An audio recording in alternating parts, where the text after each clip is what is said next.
Hello students, good morning to all of you. I am Brahmendra sir, physics faculty. Dear student, in our previous lecture we discuss about projectile motion. तो बेटे projectile motion का एक basic था, इसी के base पे हमने solve किए थे इसके 3 टॉपिक. सबसे पहले हमने फाइंड आउट किया था पॉइंट नंबर 1 पे इक्वेशन ऑफ ट्रैजेक्टरी और we can say that path of projectile. Second पे आपने कैलकुलेट किया मैक्सिमम हाइट रीच और थर्ड पे आपने फाइंड आउट किया था टाइम ऑफ एसेंट. ठीक है. सो डियर स्टूडेंट, अब इसको कंटिन्यूअस करते हैं. बेटे नेक्स्ट आपको फाइंड आउट करना होगा. देखिए भाई, यहाँ से यहाँ तक का जो टाइम है वो आपका है टाइम ऑफ एसेंट. ठीक है बेटे, यहाँ से यहाँ तक का जो टाइम होगा that is time of descent. Clear. और बेटे यहाँ से यहाँ तक का जो टाइम होगा वो आपका होगा टाइम ऑफ फ्लाइट. क्लियर. सो अब हम नंबर 4 पे फाइंड आउट करते हैं टाइम ऑफ फ्लाइट. बेटे ध्यान से समझना इंपॉर्टेंट है. Time of flight.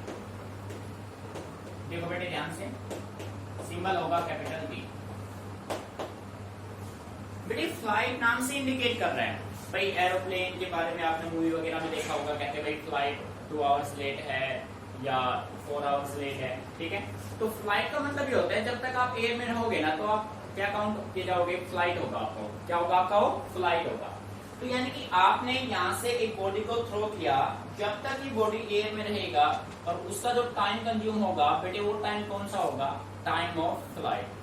सो आप कह सकते हैं time of flight is the time taken by the body to remains in air.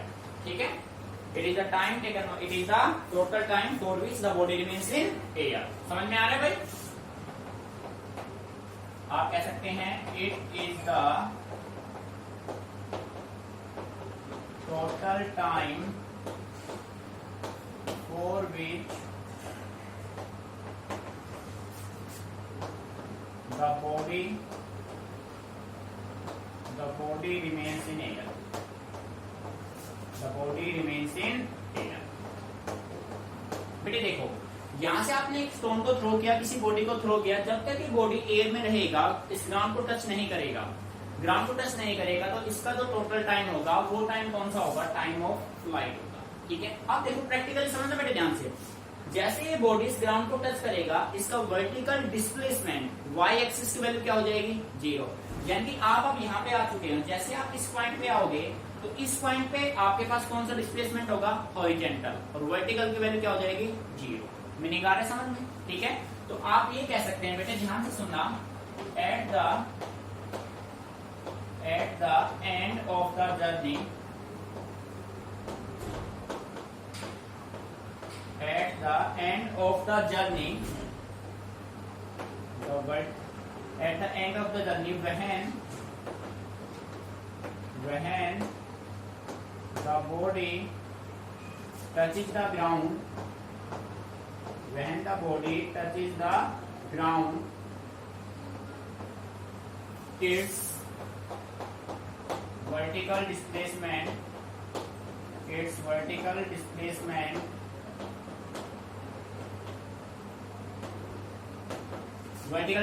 क्या होगा भाई, y becomes 0. बड़ी मीनिंग आ रहा है समझ में भाई. जैसे बॉडी ग्राउंड को टच करेगा तो y एक्सिस की वैल्यू क्या हो जाएगी, 0, क्योंकि ये ओनली किस पे काम कर रहा है, x एक्सिस पे. ठीक है. सो y की वैल्यू यहां से आप कह सकते हो, y की वैल्यू क्या हो जाएगी, 0. क्लियर. सो बेटे यूज कीजिए, using s is equal to ut plus half at square along y axis. ठीक है भाई. तो बेटे यहाँ पे आप यूज करेंगे तो s की वैल्यू क्या हो जाएगी, y. ध्यान से समझना भैया, u y t plus half a y t square. Clear. ये देखो बेटे किसके बराबर होगा, y की वैल्यू क्या हो गई, 0 इज इक्वल टू, ध्यान से समझना भाई, जिसका ध्यान यहाँ से हट गया प्रॉब्लम हो जाएगी बेटे. पहले कह रहा हूं मैं, u y की वैल्यू वहां से चेक करो, u साइन थीटा इनटू में क्या होगा, t. ठीक है. प्लस हाफ बेटे ए वाई की वैल्यू क्या है, माइनस का g, और इनटू में क्या होगा, टी स्क्वायर. मीनिंग आ रहा है समझ में. तो बेटे अब मैंने क्या किया, यहाँ तो अपने पास 0 है, 0 इज इक्वल टू, ध्यान देना यहाँ पे t है और यहाँ पे t का स्क्वायर है. मैंने इसमें से t कॉमन ले लिया, यहाँ मैंने t कॉमन ले लिया, तो यहाँ पे क्या बचा, u साइन थीटा। मीनिंग समझ में आ रहा है बेटे? यहाँ प्लस माइनस क्या हो जाएगा, माइनस हाफ जी, और टी स्क्वायर में से एक टी कॉमन गया तो क्या बचेगा बेटे, टी। यहां तक कोई प्रॉब्लम? मीनिंग अच्छे समझ में आ रहा है? अब देखो बेटे, ये जो टी है वो इस साइड होके क्या बन जाएगा, जीरो बन जाएगा, नहीं बन जाएगा, डेफिनेटली हो जाएगा। तो मैं यहाँ पे नोट कर देता हूं, either t is equal to zero. बेटे t इक्वल टू जीरो का मतलब इस t की वैल्यू जीरो आप पुट नहीं करेंगे, इस t को, ये t इधर आके क्या बन जाएगा, जीरो बन जाएगा। फिर सुन लो ध्यान से, ये t इस साइड आके जीरो बन जाएगा, इसी वजह से मैंने नोट किया है either t equal to zero. ये t जीरो नहीं होगा, ठीक है। सो बेटे आप कह सकते हैं u sine theta minus half g किसके बराबर होगा, जीरो। आप कह सकते हैं zero is equal to u sine theta minus half g t. तो बेटे आप ऐसा भी तो कह सकते हैं, हाफ जी टी इधर आके plus is equal to u sine theta. हमें तो t निकालना है, ये तो अपना t होगा, ये t अपना कौन सा होगा, टाइम ऑफ फ्लाइट का, कैपिटल T, या इसको स्मॉल रखो बाद में लिख देंगे, t is equal to 2u sine theta बेटे अपॉन क्या होगा, g, और यही अपना क्या है, टाइम ऑफ फ्लाइट। बेटे आ रहा है नहीं समझ में? हाँ भाई मीनिंग आ रहा है समझ में? So total time taken by the body to remain in air is 2u sine theta upon g। बेटे मैथमेटिकल रिजल्ट आपको याद रखना है। अब देखो ध्यान दो, अभी नोट नहीं करना है बेटे। यहां से यहां तक का टाइम, टाइम ऑफ एसेंट, यहां से यहां तक का टाइम, टाइम ऑफ फ्लाइट, यहां से यहां तक का time, time of descent. Time of flight given है, टाइम ऑफ एसेंट गिवन है, क्या निकाल लोगे, टाइम ऑफ डिसेंट। एक बार इसको नोट कर लीजिए, फिर हम सोल्व करते हैं टाइम ऑफ डिसेंट, ठीक है।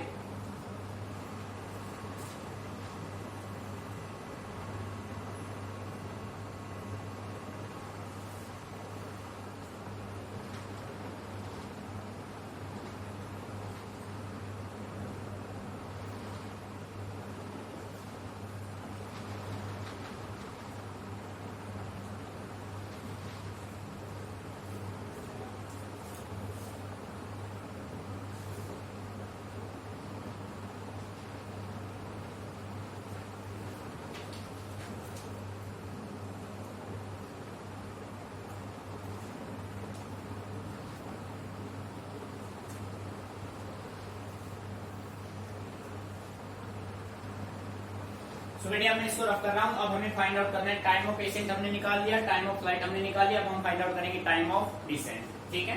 देखो ध्यान से बेटे, फाइनल जो रिजल्ट आते हैं वो अच्छे से माइंड में सेट कर लेना, न्यूमेरिकल्स में डायरेक्टली रिजल्ट आप यूज करेंगे, ठीक है। सो नंबर 5 पे आप हेडिंग बना लो, number 5 time of descent.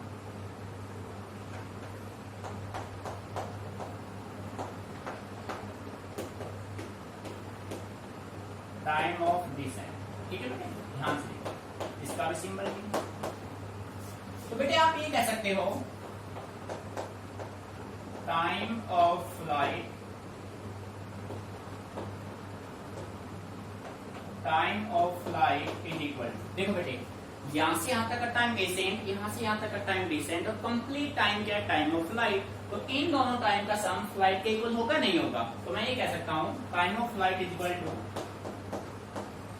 Time of ascent plus time of descent, ठीक है बेटे, बात समझ में आ रही है। तो बेटे आपको तो डिसेंट फाइंड आउट करना है, तो डिसेंट यहां से क्या हो जाएगा, time of descent is equal to, ये साइड माइनस हो जाएगा, time of flight minus time of ascent, ठीक है बेटे, मीनिंग अच्छे से क्लियर। तो भाई वैल्यू पुट कर दो, टाइम ऑफ डिसेंट आपको फाइंड आउट करना है, टाइम ऑफ फ्लाइट अभी आपने रिजल्ट फाइंड आउट किया था, 2u साइन थीटा अपॉन क्या है, g। बेटे एसेंट की वैल्यू क्या थी, u साइन थीटा अपॉन क्या था, g। दोनों को सोल्व करेंगे तो अपने पास टाइम ऑफ डिसेंट क्या आएगा भाई, time of descent is equal to U sine theta upon में क्या आएगा बेटे, मेरी यहां तक क्लियर, ठीक है, अच्छे से क्लियर है ना। यानी कि टाइम ऑफ डिसेंट आपका यू साइन थीटा अपॉन जी। सो बेटे इसके बेस पे आप ये कह सकते हैं कि time of ascent is equal to time of descent total किसके बराबर, टाइम ऑफ फ्लाइट के। नोट कर लीजिए यहां तक, ठीक है।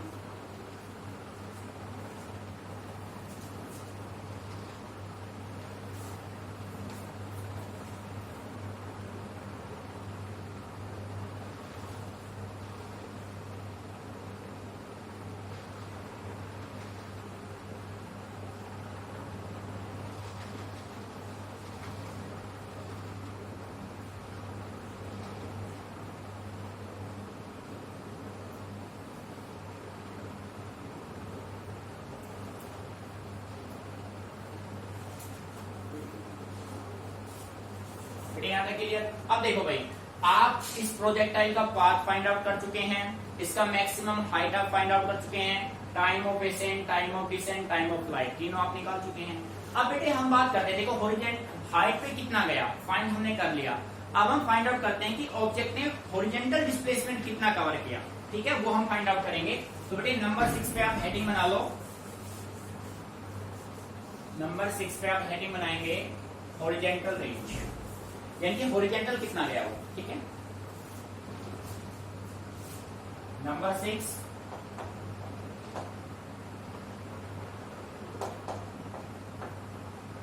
हॉरिजॉन्टल रेंज, सिंबल है इसका आर, ठीक है। हॉरिजॉन्टल रेंज है क्या, तो आप ये कह सकते बेटे यहां से यहां तक का जो डिस्टेंस होगा ना, डिस्प्लेसमेंट जो होगा वो आपका हॉरिजॉन्टल रेंज होगा, ठीक है। और ये डिस्प्लेसमेंट कब होगा, जब बॉडी का जर्नी क्या हो जाएगा, एंड हो जाएगा। भाई इस पॉइंट पे जाने के बाद बॉडी का जो प्रोजेक्टाइल मोशन है वो एंड हो जाएगा, बॉडी रेस्ट पे जाएगी यहाँ पे आने के बाद, ठीक है। तो हम ये कह सकते हैं इट इज द टोटल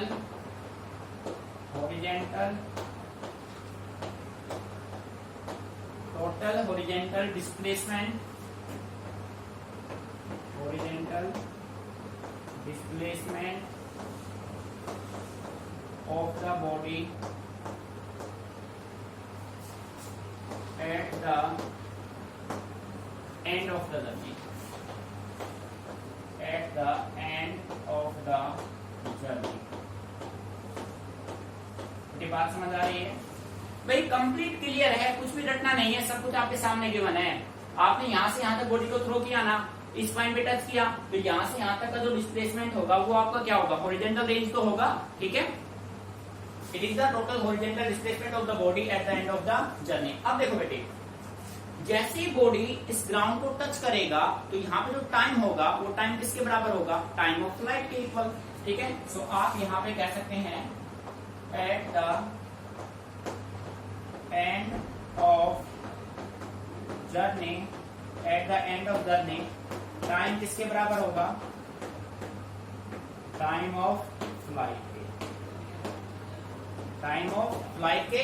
और dear student time of flight अपना किसके बराबर होता है, 2u sin थीटा अपॉन जी। बेटे ध्यान देना इस बात पे, इंपॉर्टेंट पॉइंट है।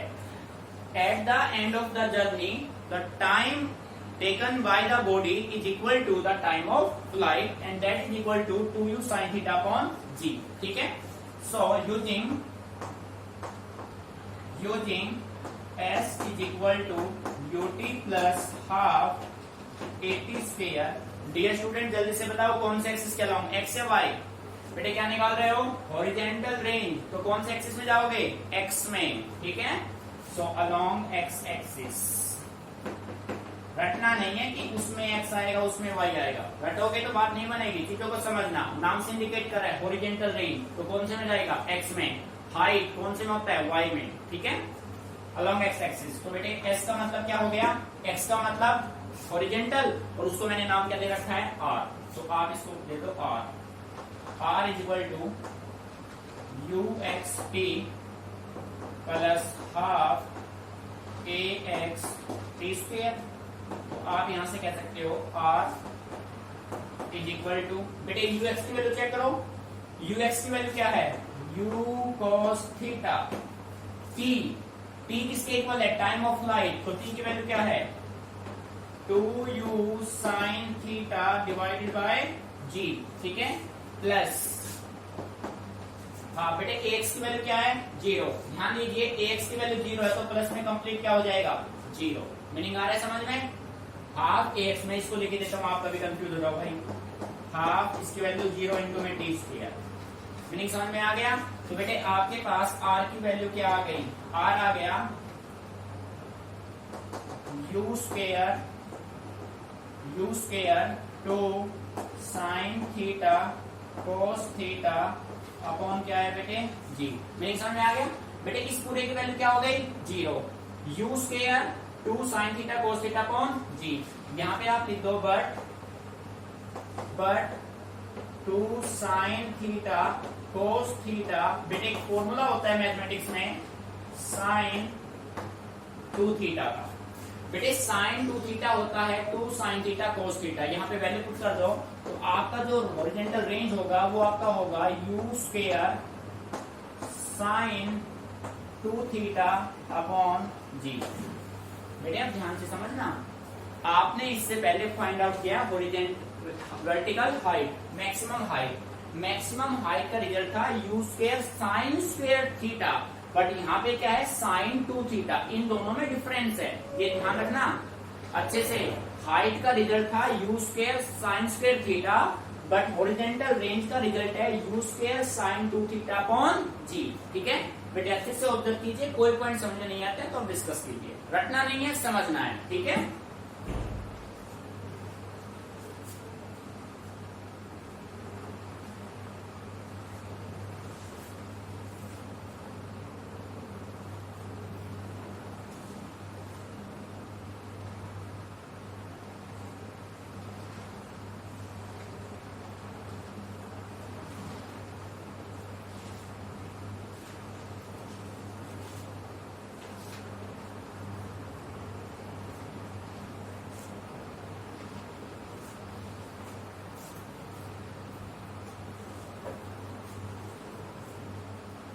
तो बेटे मीनिंग समझ में आ गया? हॉरिजॉन्टल रेंज इंपोर्टेंट रिजल्ट है। हॉरिजॉन्टल रेंज और हाइट में कंफ्यूज मत हो जाना। हाइट में था साइन स्क्वायर थीटा और रेंज में आपके पास होगा साइन 2 थीटा।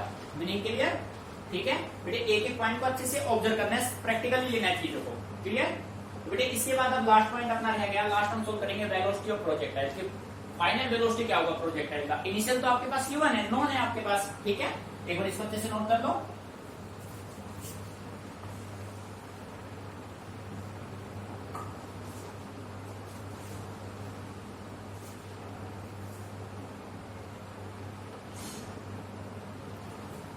बेटे अब हम फाइंड आउट करेंगे अपना लास्ट पॉइंट इसका वेलोसिटी, ठीक है, velocity of projectile at any time t। तो बेटे इसको मैं यहां से रफ कर रहा हूं थोड़ा, ठीक है, कुछ स्पेस चाहिएगा हमें। अब देखो भाई, लास्ट अपना 7th पॉइंट है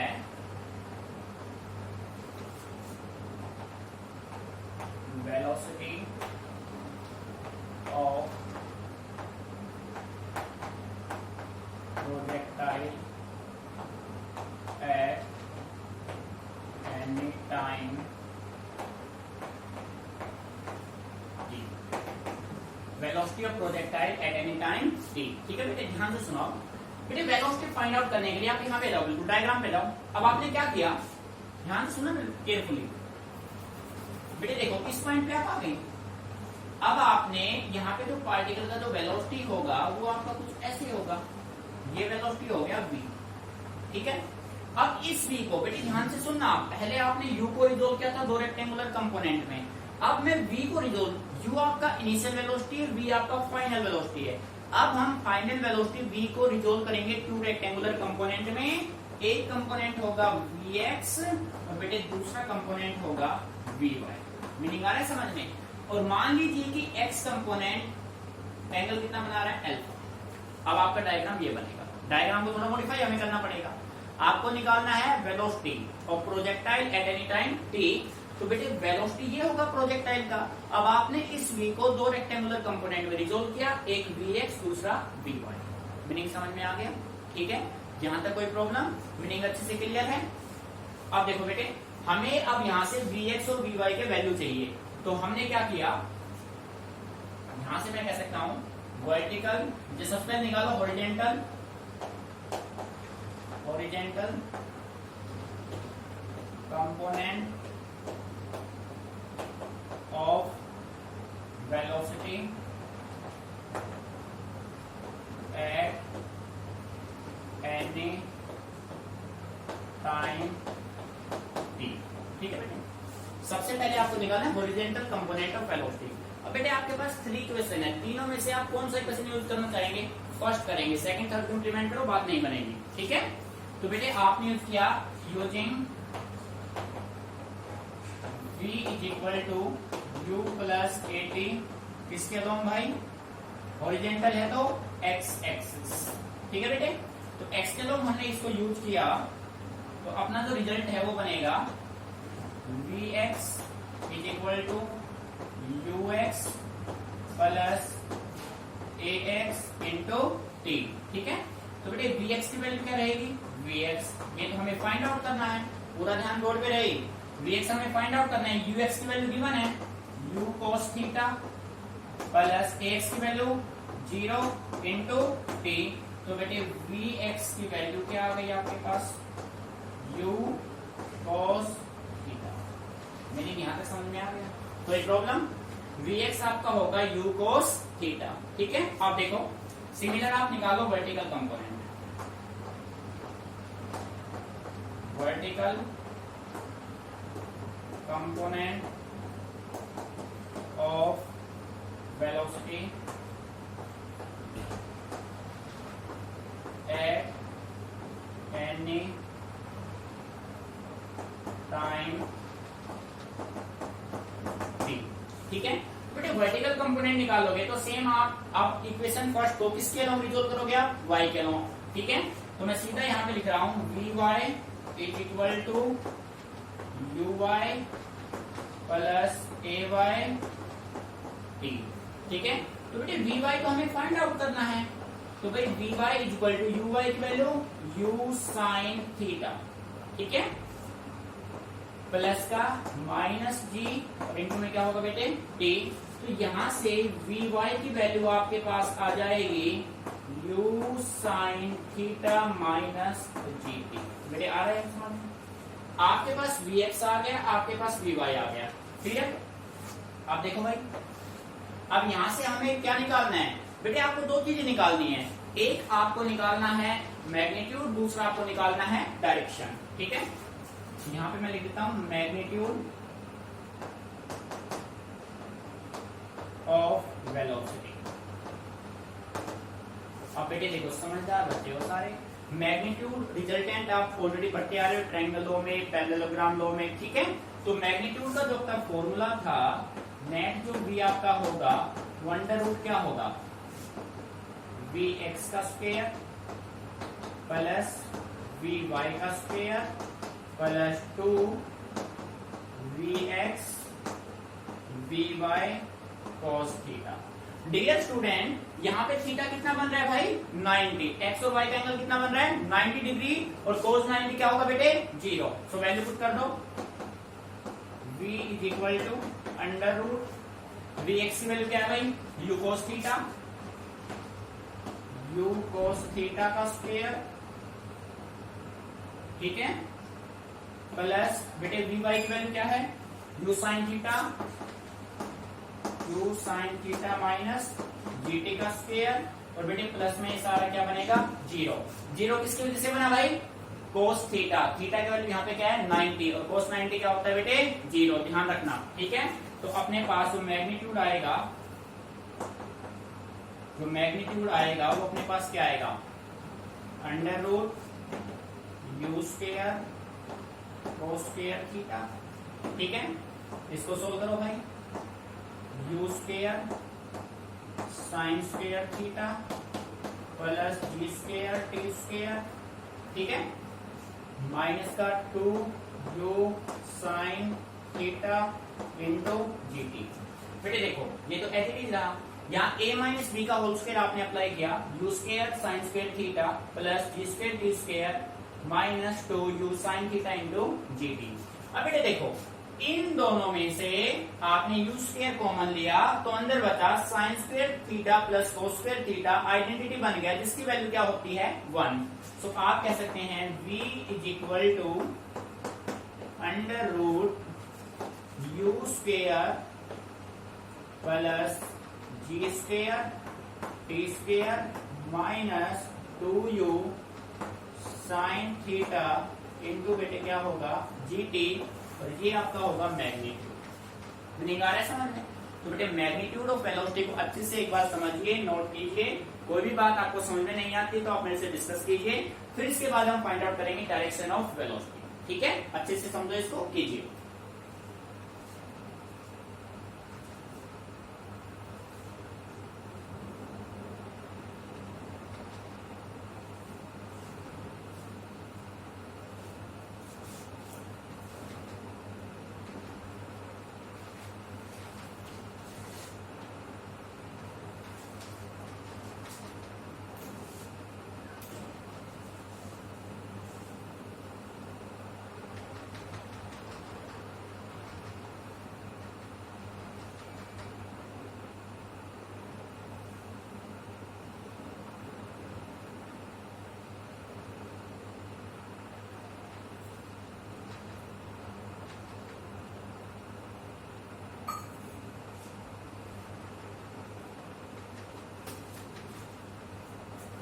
बेटे देखो, हमें फाइंड आउट करना था वेलोसिटी। इनिशियल वेलोसिटी आपके पास गिवन है, फाइनल वेलोसिटी हमें निकालना था। तो हमने क्या किया, इस फाइनल वेलोसिटी v को टू रेक्टेंगुलर कंपोनेंट vx और vy में डिसॉल्व कर दिया।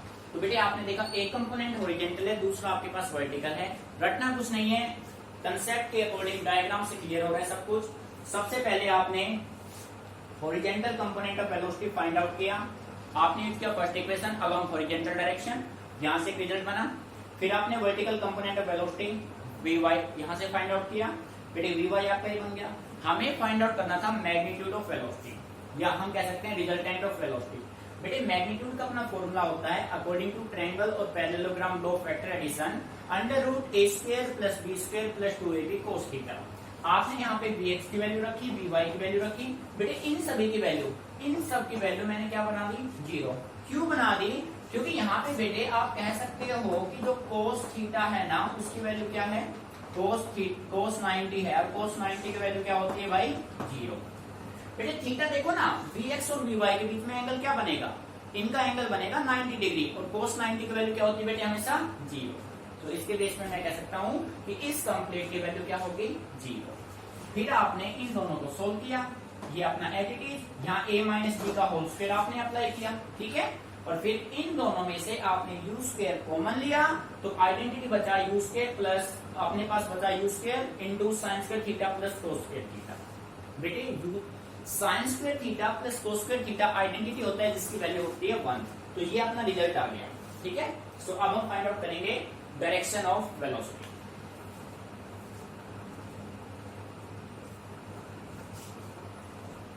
तो बेटे इसको मैं रफ कर रहा हूं, ठीक है।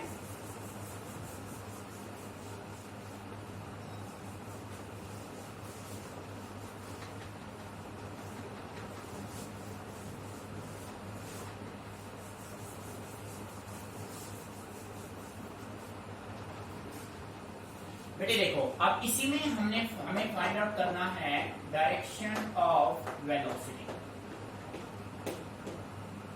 ठीक है, डायरेक्शन ऑफ वेलोसिटी। तो बेटे डायरेक्शन फाइंड आउट करने के लिए देखो, हमने मान लिया कि जो अपना वेलोसिटी का कंपोनेंट v है ना, वो हॉरिजॉन्टल डायरेक्शन के साथ कुछ एंगल बनाता है अल्फा, ठीक है। So we can say that v makes angle alpha. Angle alpha बनाता है किसके साथ, विद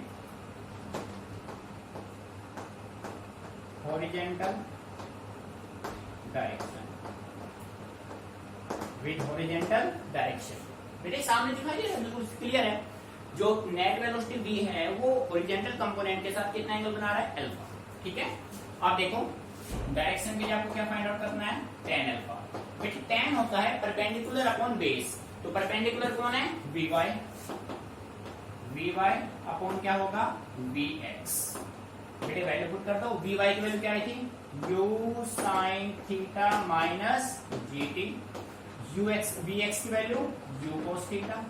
सो डियर स्टूडेंट आप कह सकते हैं alpha is equal to tan inverse u sin theta minus gt by u cos theta. ठीक है बेटे, ये होगा direction of velocity. So dear student projectile आपका कंप्लीट हो चुका है। ठीक है, इन 7 केसेस को अच्छे से स्टडी करना है बेटे। 5 मार्क्स का क्वेश्चन यहाँ से डेफिनेटली आएगा।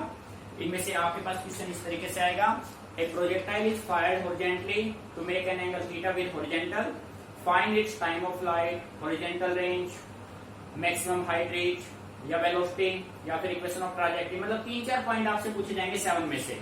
तो आपको अच्छे से इनको प्रिपेयर करना है तरीके से, इनको 2 टाइम्स प्रैक्टिस करना है रफ नोटबुक में। ठीक है, और बेटे फिर आप क्या करेंगे, इनको लर्निंग करने के बाद सभी इनके ओनली आंसर इनके फाइनल रिजल्ट्स को आप अलग से नोट करेंगे, ताकि जब आप न्यूमेरिकल्स करेंगे तो फाइनल रिजल्ट ही आपकी हेल्प करेंगे। ठीक है, सबको अच्छे से माइंड में सेट कर देना है, एक एक को रटना कुछ नहीं है, चीजों को समझ के चलना है, प्रैक्टिकली चीजों को ऑब्जर्व करना है। ये डायग्राम बेसिक आपको यहाँ तक जो बेसिक है कंप्लीटली आपको नोट करना है। ठीक है बेटे, ध्यान से बिल्कुल।